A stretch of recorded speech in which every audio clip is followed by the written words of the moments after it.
In 1961, a man walked into a laboratory at Yale University. He thought he was participating in a simple learning experiment. He had no idea. He was about to become part of the most disturbing psychological study in human history.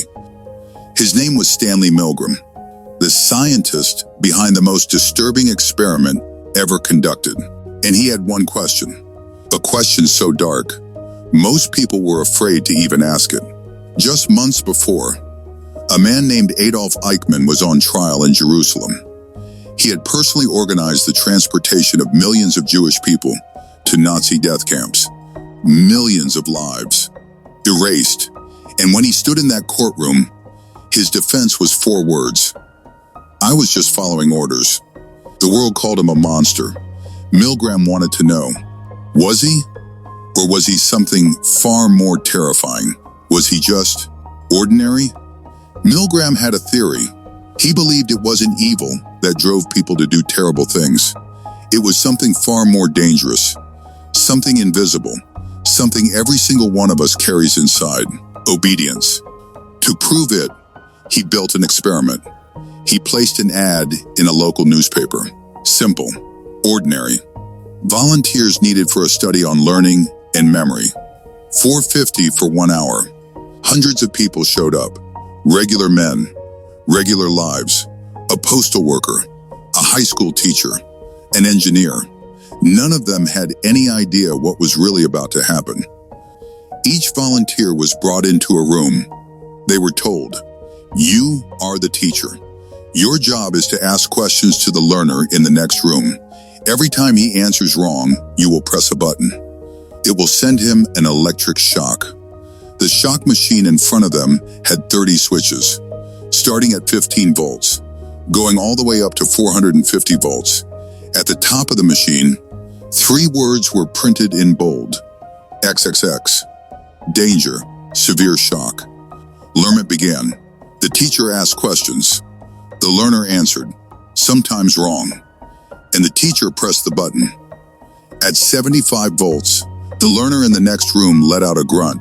At 120 volts, he shouted that the shocks were becoming painful. At 150 volts, he screamed, let me out of here. I refuse to continue. At 300 volts, he pounded on the wall. After 330 volts, silence. No more answers, no more sounds, just silence.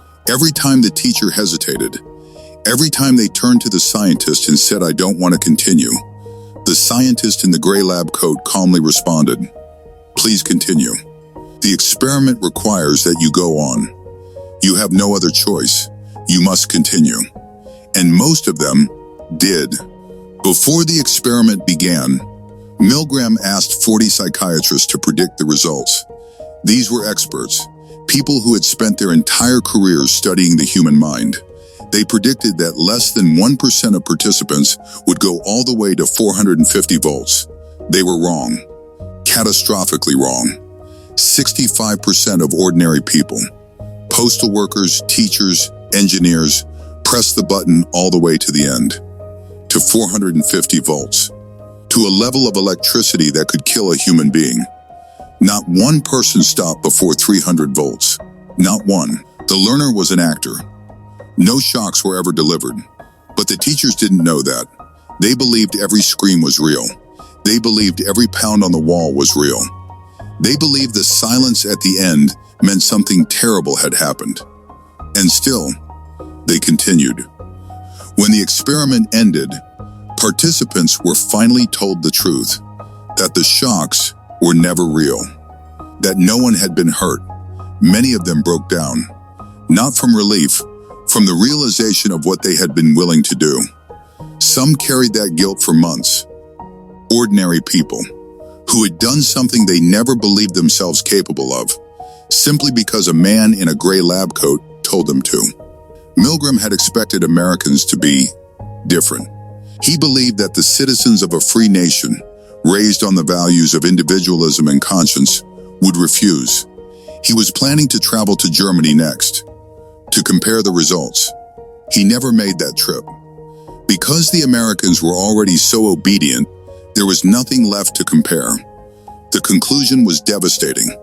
It wasn't Germany that was broken. It was human nature itself.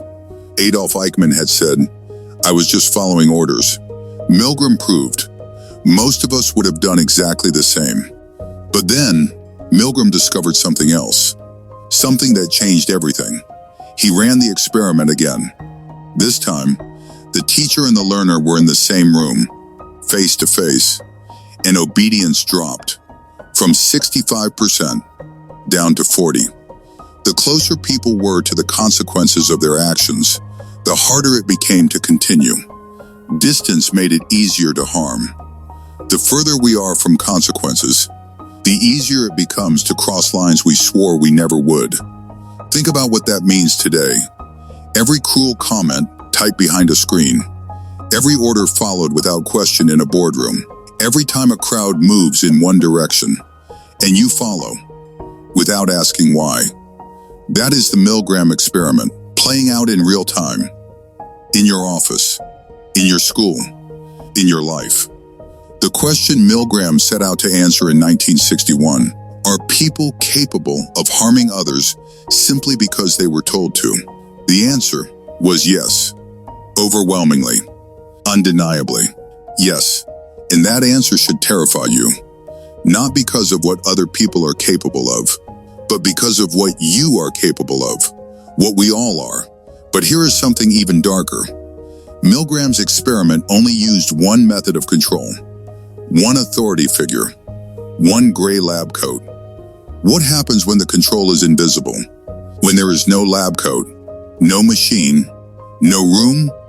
What happens when the manipulation happens so slowly, so naturally, that you never even realize it has begun? That is not a theory.